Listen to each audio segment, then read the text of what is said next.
Olá, sejam muito bem-vindos aqui no Papo Certo na RS Play TV.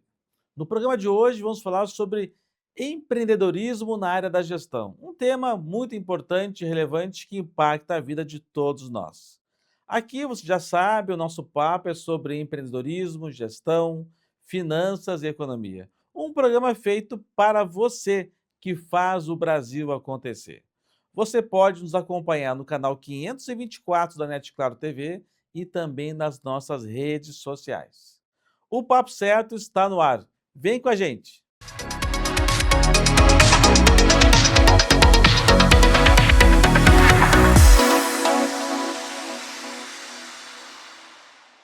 No programa de hoje, então, vamos falar sobre empreendedorismo na área da saúde.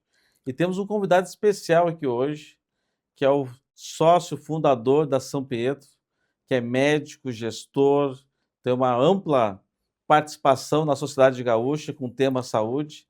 Seja muito bem-vindo, Luciano. Bom, eu que agradeço, João, agradeço a oportunidade de estar aqui hoje, né? E a gente está falando um pouquinho desse tema que é extremamente importante, que é o tema de gestão em saúde, né? Eu acho que cada vez mais nós temos que discutir isso, porque a saúde está sendo cada vez mais relevante na vida de todo mundo e principalmente das empresas.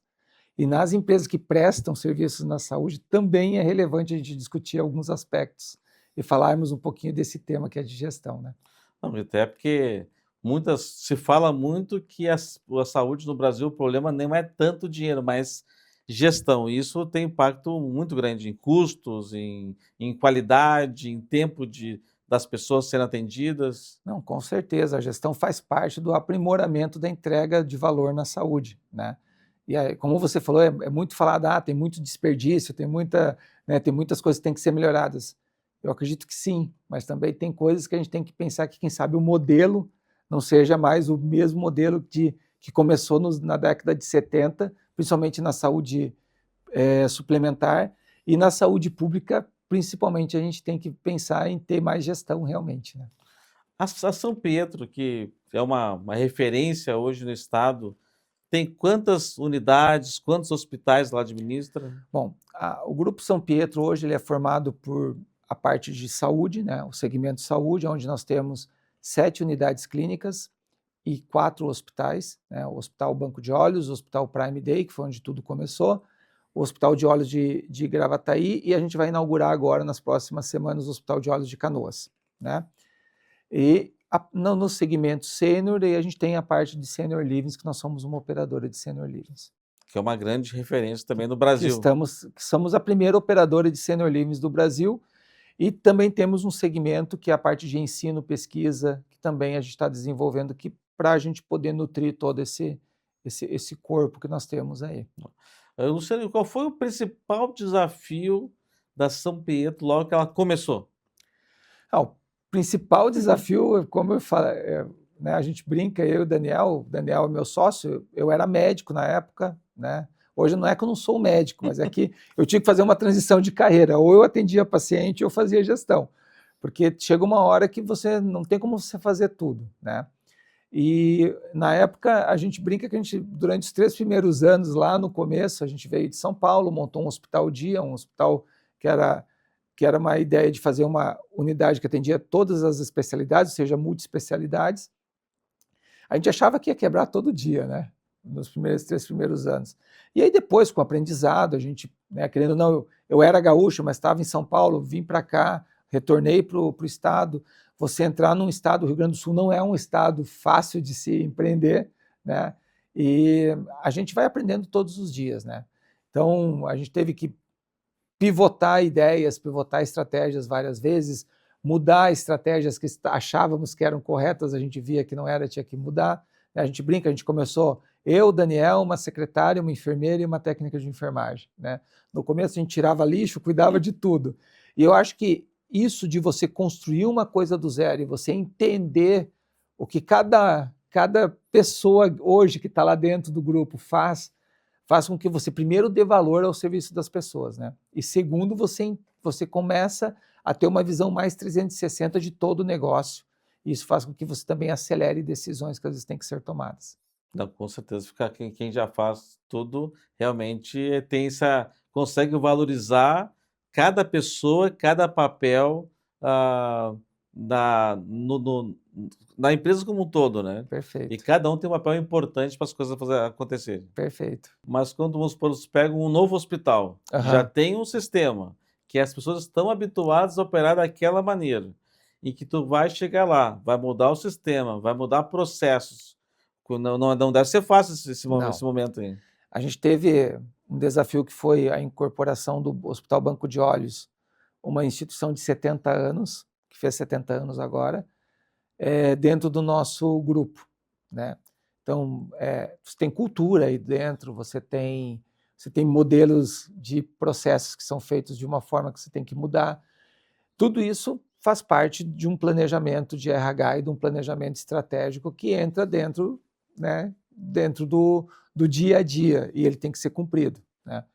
O maior problema é você mudar a cultura, né? Então, é claro, cultura é uma coisa que não tem como você falar assim, eu entrei e mudei. Não, você tem que ter habilidade para isso, né? Mas, como eu te falei, uma das coisas que faz com que a gente tenha certeza que isso está acontecendo é o próprio GPTW, porque isso mostra que você está conseguindo criar a cultura daquilo que você quer dentro dos teus colaboradores, né? A outra é você conseguir uma acreditação. A gente conseguiu a acreditação da ONA no Hospital Banco de Olhos 1 ano e meio depois que a gente fez a virada e assumiu a gestão. Então, isso também mostra que você está conseguindo implantar a cultura. Tem muitos desafios enormes. Continuam muitas coisas que têm que ser ainda lapidadas, com certeza. Você não muda 70 anos em 3. Mas é você criar o propósito dentro dos colaboradores e você ter uma equipe de colaboradores, diretores, gerentes, coordenadores, entendendo o que tem que ser feito, Mas né? também não tem essa possibilidade também de absorver, daqui a pouco, alguma boa prática dentro do teu processo ao chegar numa nova unidade? Você sempre aprende, né? Você não pode falar você não pode achar que você é o dono da razão. Eu estou falando você como empresa, Sim. como gestor, né? Você chegar no lugar, você sempre tem que olhar o que esse local tem, né? A gente faz muito benchmark, então a gente teve agora, por exemplo, em março, nos Estados Unidos, a gente visitou um hospital da rede Baptist, lá nos Estados Unidos, de 1.000 leitos, e a gente visitou o hospital. Então, assim, a gente aprendeu muito, né? Você estar aberto a entender coisas e ver coisas, mesmo quando você fala, pá, mas isso aqui eu acho que não tem nada a ver, você aprende, né? Quando a gente montou o Sênior, por exemplo, a gente visitou muitas casas geriátricas aqui no Brasil, que a gente foi o primeiro Sênior Living, realmente Sênior Living, montado desde a sua essência dentro do Brasil. A gente foi para fora e via muitas coisas diferentes daqui. Mas a gente entendia que o quê? Bom, aqui você tem uma cultura, lá você tem outra.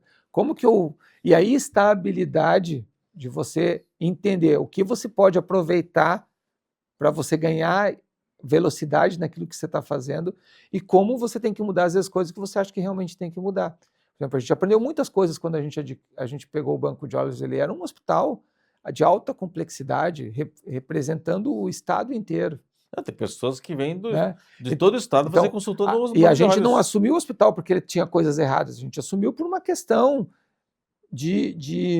digamos assim, até de não ter mais pessoas dentro da congregação das irmãs de poder fazer a gestão. Foi por isso que teve todo esse movimento.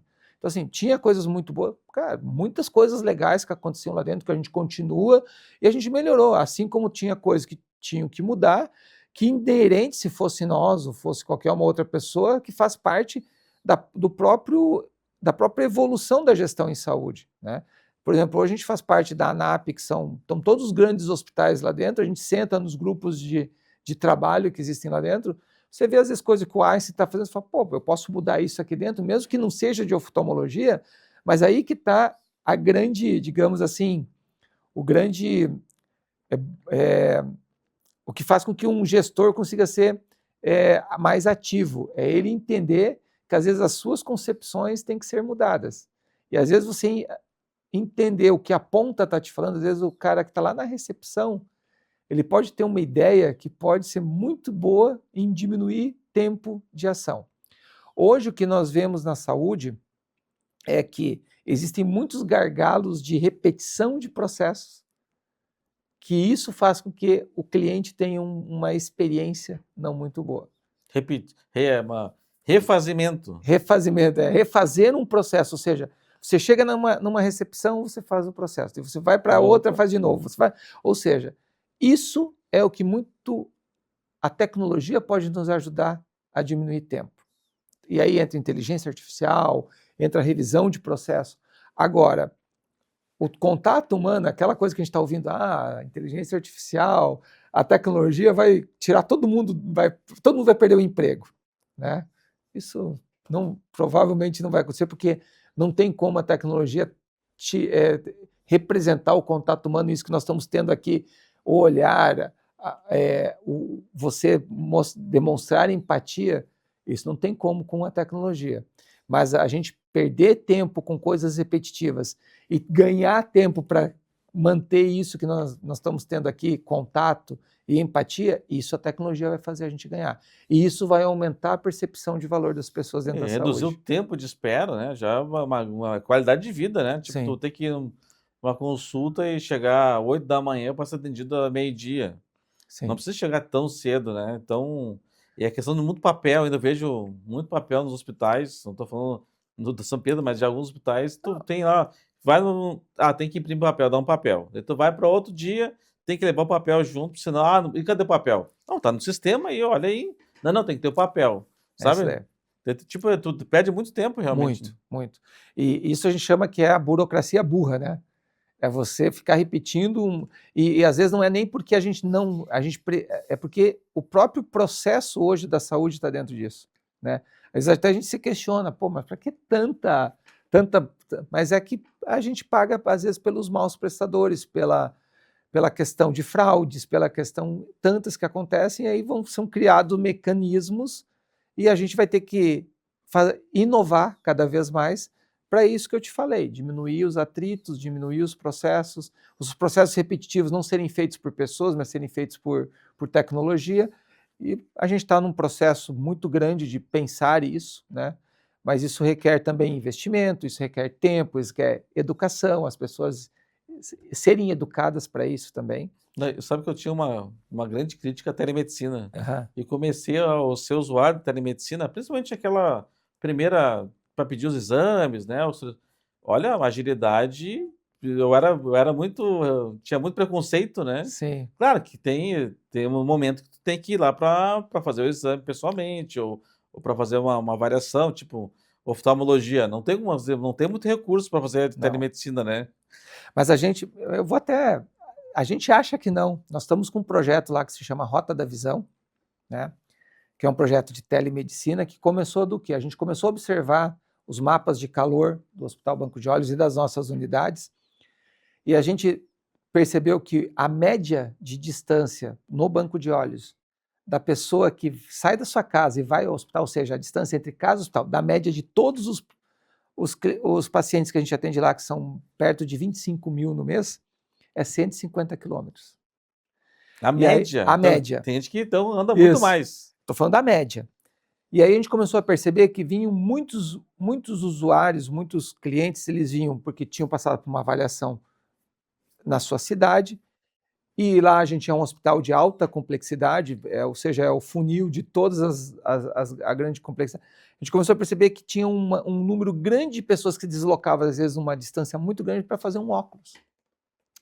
E aí nós estamos pilotando um projeto que é o quê? Nós temos uma central com médico lá no Banco de Olhos e uma unidade móvel com telemetria através de internet via satélite, que o médico lá no hospital ele faz essa primeira consulta, faz essa avaliação inicial, e aí a gente vai fazer o quê? Com o tempo, a gente vai conseguir fazer com que essa pessoa que precisa às vezes de um óculos, que precisa só de uma avaliação, ela não vai precisar sair da sua cidade, a nossa unidade vai até lá, o médico atende ela, o que precisa de óculos já sai com a receitinha do óculos, ou sai com a sua receitinha de colírio, e só vai vir para cá, vai precisar sair às vezes 2 da manhã, meia-noite, e a gente está falando às vezes de pessoas com 70, 80 anos, a gente está falando que junto vem um filho que vai perder seu dia de trabalho.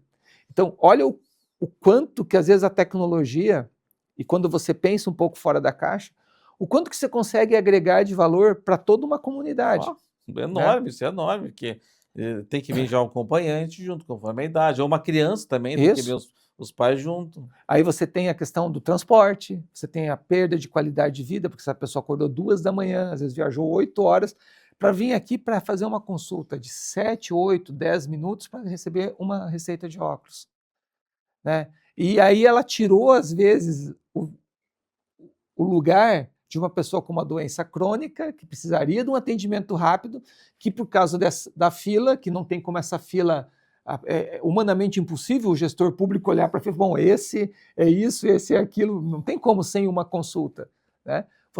Você melhora, ou seja, você reorganiza todo um sistema usando uma tecnologia que está aí, mas às vezes você tem que sair um pouquinho fora da caixinha, porque às vezes nós médicos, né, nós também somos avessos, às vezes, a entender que a tecnologia vai nos tirar mercado de trabalho. Quando a gente tem que olhar e ver, não, a tecnologia vai me ajudar a acelerar o meu processo de trabalho. E até atender mais pacientes. Às vezes nem, não é não atender mais, mas atender aquele paciente que eu estou realmente preparado para atender. Porque você imagina, na oftalmologia, às vezes o cara faz 3 anos de oftalmologia, mais 3 anos de retina cirúrgica para atender um paciente com problema de retina. E às vezes ele está sentado lá para atender o paciente com problema de retina e começa a vir um monte de paciente para fazer óculos. Não que ele não está preparado para isso, mas ele se preparou, ele tem capacidade de resolver um monte de problema e ele está fazendo uma coisa básica, que poderia ser resolvida de uma outra forma. Não, eu entrevistei, a gente entrevistou outra vez uma pessoa que estava muito com gestão, ela disse que, olha, o problema do Brasil se resolveria por questão da saúde com gestão, não necessariamente com mais dinheiro. Isso daí. A gente tem uma perda na cadeia de saúde hoje no Brasil, você tem uma perda tanto na saúde pública quanto na saúde privada, você tem muitas perdas por repetição de coisas que não precisam ser repetidas. Ou seja, às vezes o cliente ele passa em 4, 5 médicos, repete 5, 6 vezes o exame, que se tivesse uma gestão, digamos, da linha de cuidado desse cliente, se a gente tivesse uma tecnologia embarcada, às vezes isso diminuiria, às vezes 4, 5 vezes, às vezes diminuiria 30% o custo. A gente fez um estudo para um parceiro nosso, e a gente viu que tinham clientes que repetiam os exames 5, 6 vezes o mesmo exame, dentro de uma cadeia. Se a gente criasse uma linha de cuidado, organizasse a coisa, diminuiria 30% o custo. Não tem um projeto de um prontuário eletrônico nacional em que é possível a pessoa vai no médico e esse prontuário ele eventualmente muda de hospital para alguma questão e esse prontuário acompanha? Se chama interoperabilidade, né? Tem muitas pessoas falando nisso. Tipo, nós temos a senha do Gov, nós temos a senha do Gov, que acessa vários serviços do governo. Daqui a pouco tem lá um prontuário eletrônico que a pessoa com a senha do Gov libera para o médico que está atendendo. Pode ser que isso no futuro aconteça, mas é muito complicado porque nós temos um abismo muito grande hoje ainda no Brasil. Nós temos hospitais que não têm nem internet ainda. Nós temos hospitais que não têm prontuário eletrônico, né? Nós temos clínicas que atendem hoje dentro do país, dentro de algumas prefeituras que ainda têm, né, o folhetinho, né, escrito num papel. Isso dentro do Brasil ainda é realidade. Claro que nós temos muitos avanços, temos. Então, para você falar de interoperabilidade, nós temos que primeiro resolver os gargalos que nós temos até de tecnologia, né? Porque para você transitar essas informações, tem que ter... Você tem tecnologia, eu nem sabia que tinha hospital que não tem internet, não tem prontuário eletrônico. E aí, como é que nós vamos fazer? Você vai lá para o norte do país, como é que você vai fazer isso? E aí, assim, a partir do momento que você fala que a pessoa tem direito das informações, ela vai sair, às vezes, lá do norte do país, ou lá do interior do Rio Grande do Sul, vai chegar aqui com... E aí, como é que vai chegar as informações? Quem que vai fazer a curadoria? E aí você tem... Cada hospital tem um padrão de prontuário, como que você organiza? Vai ter que ser, vai em 3 anos todo mundo vai ser igual. Mas aí, assim, são muitas variáveis para você conseguir fazer essa aceleração acontecer. Existem projetos já acontecendo? Existem. Aqui em Porto Alegre tem projetos muito legais acontecendo. A gente tem empresas aí que já tem, por exemplo, a Unimed, junto com alguns hospitais, já estão fazendo esse teste de interoperabilidade. Mas mesmo assim, você tem muitos gaps que ainda tem que ser tratados para a gente poder chegar nisso. Bom, Luciano, quais são os principais indicadores que tu olha por unidade? A gente hoje, dentro das unidades, nós temos alguns indicadores importantes, que é o indicador de produção, né? O indicador de produção, tanto de consultas, exames e cirurgias, o indicador que a gente vê de agendas que estão abertas e quanto que essas agendas estão sendo ocupadas, também é um indicador.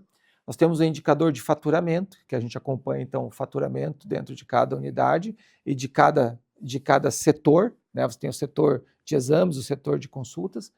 Nós temos indicador onde a gente acompanha cada profissional para ver se ele está dentro de um padrão, ou seja, você tem um padrão de saúde, você tem um padrão para entregar. Então, você compara, por exemplo, o Dr. X com o Dr. Y, eles têm a mesma característica, tendo as mesmas características de pacientes, eles estão tendo eles estão saindo dentro ou fora de um padrão de pedido de exames, eles estão operando mais ou menos pacientes dentro do mesmo padrão, até para você ver se não está tendo uma superindicação ou uma subindicação, ou se está pedindo muito exame que não precisa, ou está pedindo pouco exame para chegar no diagnóstico, porque você tem modelos e você tem, digamos assim, guidelines que dão isso, né? A gente tem um indicador que é o indicador de turnover de funcionários, indicador de satisfação dos clientes, o quanto que está gerando ouvidoria. Então, tudo isso está dentro do setor de inteligência operacional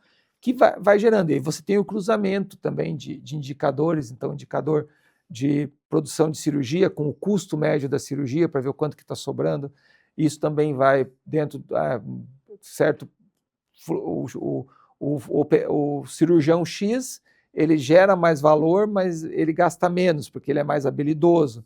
Esse outro, ele custa mais. Então, como que eu trabalho para esse se tornar igual a esse? O que eu tenho que fazer? Eu tenho que fazer workshops para... Então, tudo isso é analisado dentro desse grande BI que nós temos. Hoje nós temos mais de 40 dashboards, né, que daí eles servem para N coisas, mas a gente tem 22 indicadores que nós acompanhamos todos os meses nas reuniões de diretoria, que são todas as sextas-feiras. Toda sexta-feira é reunião de diretoria. É. E, Luciano, essa questão de liderança, né? Tu falou que tem uma escola de liderança, né? Uhum. E como é que vocês fazem esse processo de promoção? O que tu mais valoriza na hora de contratar um líder?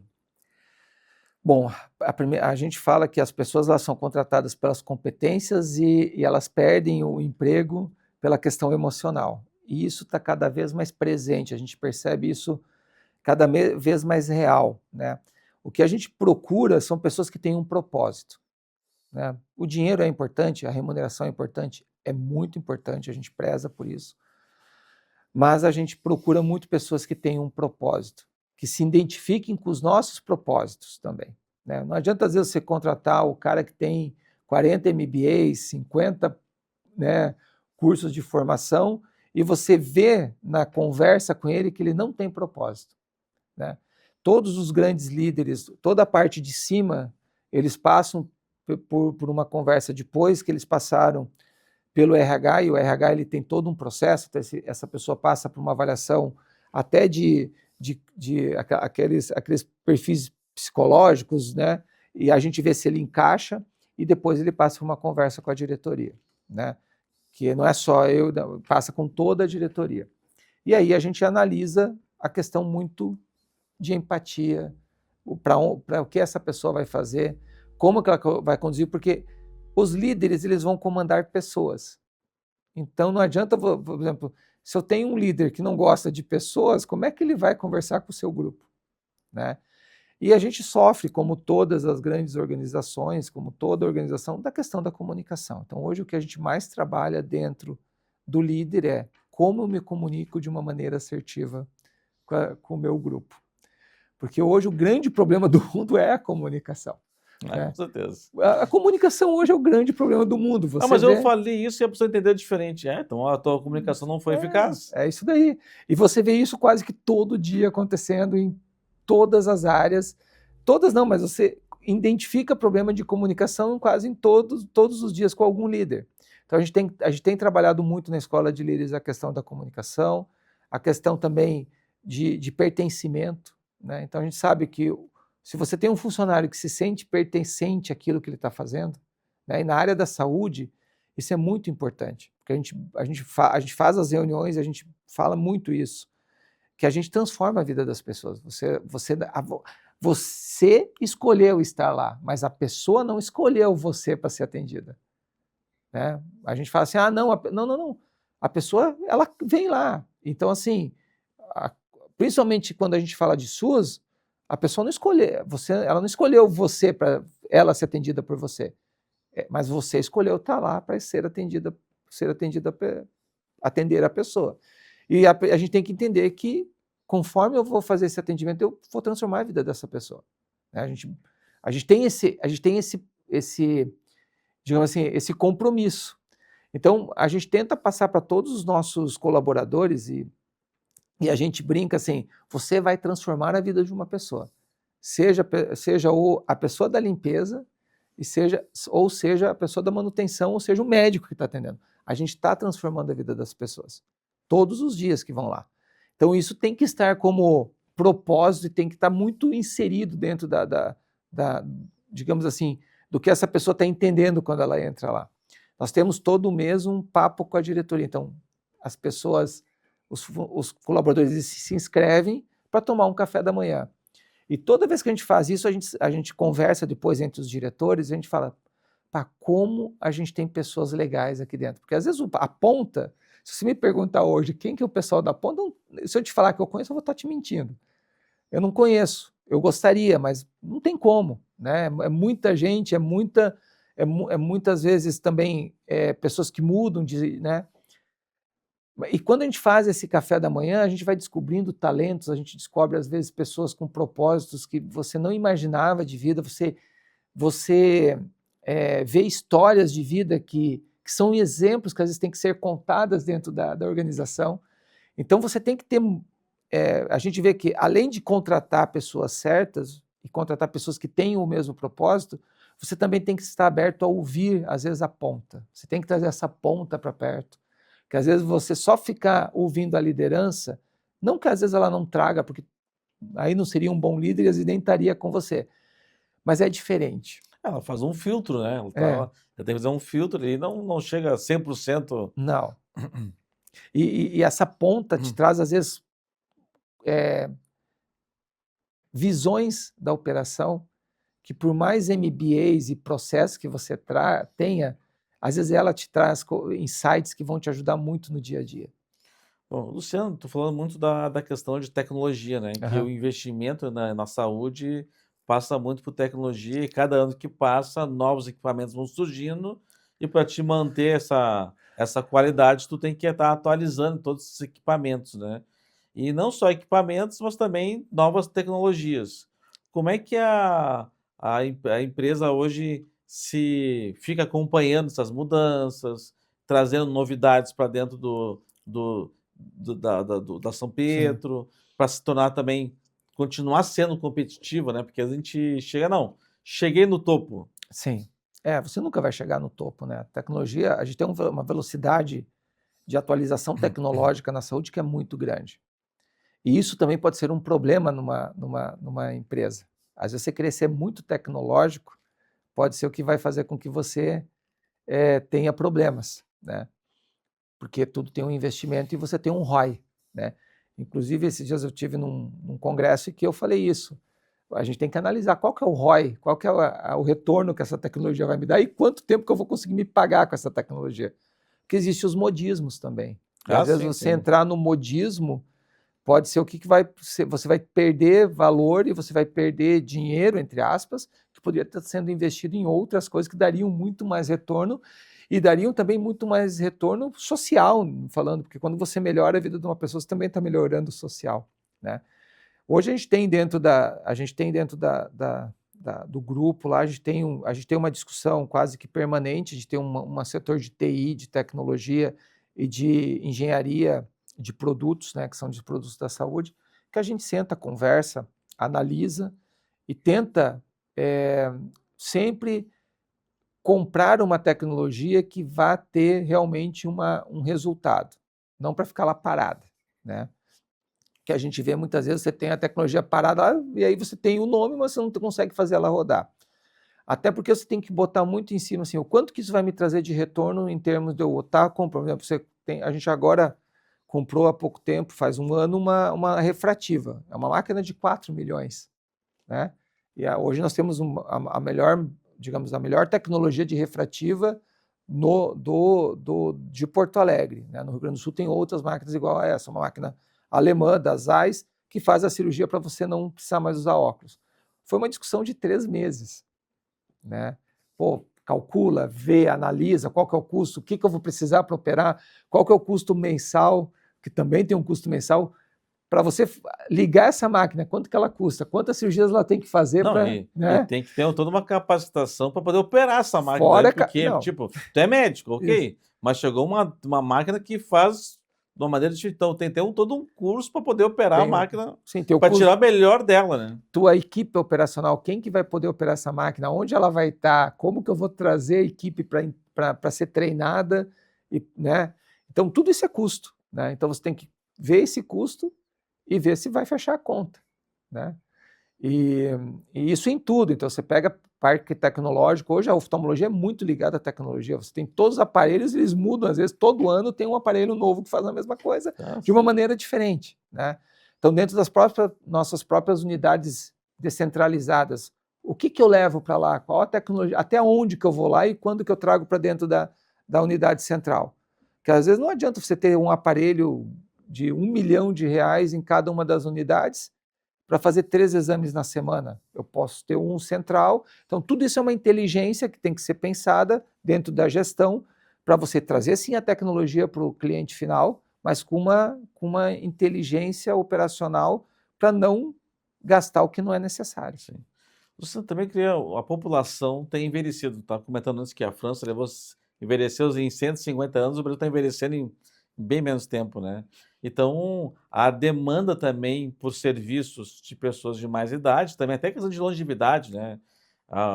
Uma pessoa hoje com 70 anos, ela tem muito mais atividade, ela consegue trabalhar, ainda tem produtividade, mas as pessoas vão vivendo cada vez mais pessoas vão viver mais de 100 anos, 90, 100, 110, 105, né?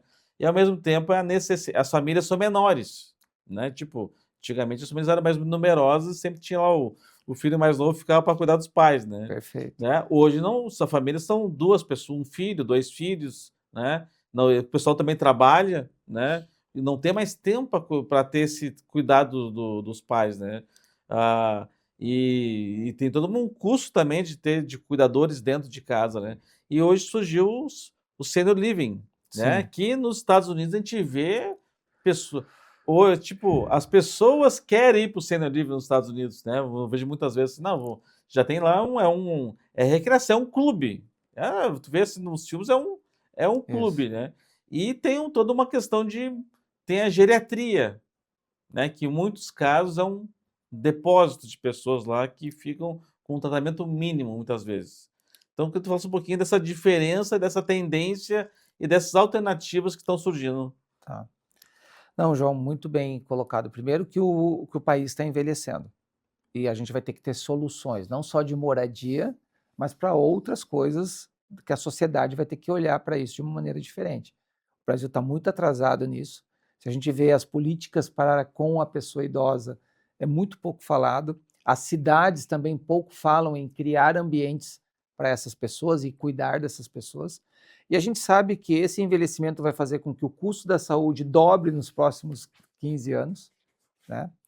E que você, como bem você falou, a gente tem diferentemente que nós tínhamos há 20, 30 anos atrás, nós temos uma mudança quase que numa virada de 100% do modelo de famílias que nós tínhamos no Brasil, né? Nós temos famílias, quando tem 1 ou 2 filhos, né? Esses filhos muitas vezes estão longe das casas dos pais, eles foram, né, estão em outras cidades, e aí a gente tem 2 grandes problemas que são criados com isso. Primeiro é o que esse idoso, o que essa pessoa com uma melhor idade vai fazer. E muitas vezes a gente nem sabe como eles estão sendo cuidados. E segundo é o grande problema da solidão, né? A solidão é o grande problema nesse grupo de pessoas. Nós estudamos isso muito. Em 2018, nós fomos convidados por uma incorporadora para montar uma operação de senior living, do primeiro senior living, que é o Três Figueiras, aqui em Porto Alegre. E a gente foi para fora, fizemos benchmarking na Europa, com grandes grupos lá, o Orfeia, o Grupo Core, fomos para os Estados Unidos, fizemos benchmarking na parte da Flórida, que é um grande celeiro de senior livings, e lá, como você falou, está falando que eles começaram lá na década de 40, 50, 60, né, a organizar isso. Eles estão muito à frente da gente em termos de cultura para isso. Aqui no Brasil, a gente veio por muito tempo falando dos asilos, com aquela ideia de depósito de idosos, né? A gente tem os residenciais geriátricos, muitos, muito bem estruturados, mas a gente tem muita clandestinidade ainda dentro disso. E nós viemos com uma proposta de ser um senior living de alto padrão. A gente vai operar senior living de alto padrão. Ah, por quê? Porque tem todo um contexto, que tem investidor atrás, tem que entregar resultado para investidor. Então você tem que montar um negócio onde que ele vai parar de pé. Então hoje nós somos a primeira operadora de senior living de alto padrão do Brasil. Estamos com ramp-up, nós temos o primeiro no Três Figueiras, o segundo agora que vai começar a operação, que é o Magno Moinhos de Vento. Nós temos na Serra, em Canela, o Atrium, que vai começar a ser construído agora no segundo semestre. Estamos agora, essa semana foi lançado o de Passo Fundo, junto com a incorporadora UNA, e o de Capão da Canoa, que vai ser um projeto bem diferente, vai ser o primeiro do Brasil, que vai unir dois tipos de senior living, que é o independent living e o senior living, que é um assistente living memory care. São coisas que hoje no Brasil a gente usa as palavras senior living, até porque a cultura nem vai permitir nós começar a separar. Lá você vai nos Estados Unidos, essas operações elas estão às vezes juntas, mas muito bem separadas dentro delas. No senior living do Três Figueiras, o que a gente colocou como estratégia de negócio? A comunidade e o bem-estar. A saúde a gente cuida e cuida muito bem. Até a gente brinca, a gente pede morador porque ele chegou lá meio ruim, ele ficou muito bom, a família leva ele embora. Né? Então isso até é um problema, mas é o que a gente tem que entregar. Mas a saúde dentro da nossa operação, a gente faz com que ela aconteça como se fosse numa coxilha de teatro. Ela vai ter que acontecer, mas eu não fico falando de doença e saúde, tanto tem várias técnicas que a gente usa, por exemplo, o nosso morador, a gente não chama ele de paciente, ele é nosso morador, ele vai para a consulta médica dentro de um programa que é feito com a equipe multidisciplinar. A equipe multidisciplinar ela não trabalha doença, ela trabalha bem-estar. Então a gente tem uma reunião com a equipe multidisciplinar toda semana, onde eles analisam os maiores detratores da saúde dos moradores, e eles fazem os programas que tem durante a semana, e aí durante o dia, às vezes, ele tem 3, 4 programas, né, que são feitas atividades com eles, que vai desde a fonoaudiologia até pet terapia, né? E a gente busca a comunidade o tempo todo. Porque quando a gente foi analisar esse mercado, a gente começou a estudar Blue Zones, outras coisas, a gente começou a ver que qual que é a maior característica das Blue Zones. Não tem como falar que o cara que está em Okinawa, ele está comendo a mesma comida do cara que está lá na Costa Rica, ou nos Estados Unidos, ou na Sardenha. Não tem como, né? Mas o que é mais forte em todas essas Blue Zones é o pertencimento de comunidade que eles têm. É a troca, é a conversa, e é isso que a gente tentou trazer e a gente está conseguindo na operação já do Três Figueiras, vamos levar para o do Moinhos e vamos levar para as outras. A sensação de comunidade lá realmente existe. E aí, para nossa surpresa, para ser bem... A gente tinha um estudo de viabilidade que falava que 80% dos nossos moradores iam estar acamados, como é a realidade hoje dos residenciais, quase que 90% dos residenciais, e para nossa surpresa, hoje nós temos 70% de pessoas totalmente independentes, indo para o shopping, até com os carros, vivendo com a esposa lá. Então, assim, é uma realidade que nós estamos vendo de transformar. Por quê? Nós saímos um pouco fora daquele padrão de querer cuidar de saúde, que é o que você tem que refazer de qualquer maneira, e começar a trazer outros motes para dentro da operação, né? Bom, olha, esse tema aí, olha, tem que ser um programa especialmente para falar sobre senior living e sobre essas mudanças que estão tendo na sociedade de longevidade. Eu acho que tem impactos bem importantes e parabéns aí pelos resultados. O pessoal não está acamado, está saindo até, né? Que acho que bom, até porque isso vai ser a realidade, né? Vai ser a realidade de todo mundo ficar, se Deus quiser, eu quero ficar bem velho, quero passar dos 100, né, e vou precisar de cuidados. Então a gente tem que se preocupar com isso e ver alternativas, que está sendo feito de propósito de alternativas. Queria te agradecer. Pode fazer uma palavras finais, então, Luciano, é Não, importante. não, João, eu que agradeço a oportunidade. Eu acho que você apresentar um pouquinho do nosso grupo, a gente está aqui apresentando o Grupo São Pietro, falando um pouquinho também das experiências que nós temos. Eu falo, as experiências que eu tenho foi porque a gente tem várias pessoas que vão trocando, né? Então, eu te agradeço de estar aqui, discutir, falar sobre gestão em saúde é extremamente importante. Eu acho que nós temos que mudar um pouco o mindset das pessoas para com saúde e pensar que saúde não é tratar doença, é promover saúde para que a doença não aconteça. Eu acho que esse é o que a gente tem que mudar de mindset e mudar de pensamento hoje dentro da gestão de saúde do Brasil. Isso é difícil? É, porque nós temos um modelo que trata a doença. A partir do momento que a gente mudar isso, eu acho que a gente vai ter uma melhora tanto da gestão quanto também da saúde de todo o Brasil como um todo, né?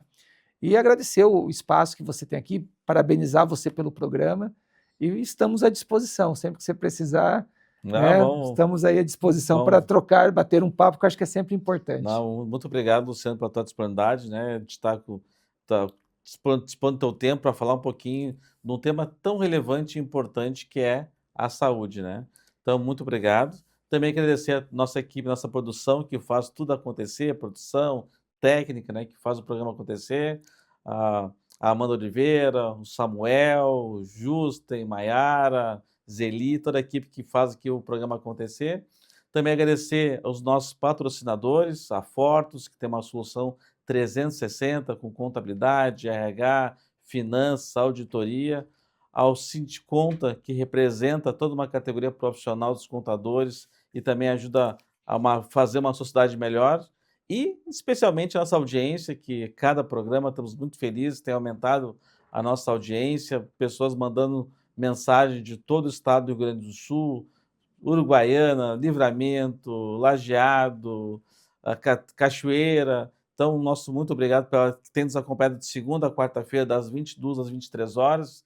E também o pessoal que nos acompanha pelas redes sociais, nosso muito obrigado. E também agradecer, então, e até o próximo programa. A gente passa, o programa passa voando aqui, o pessoal passa, se uma hora passa voando, então queria agradecer. E até o próximo programa, então. Tchau, tchau.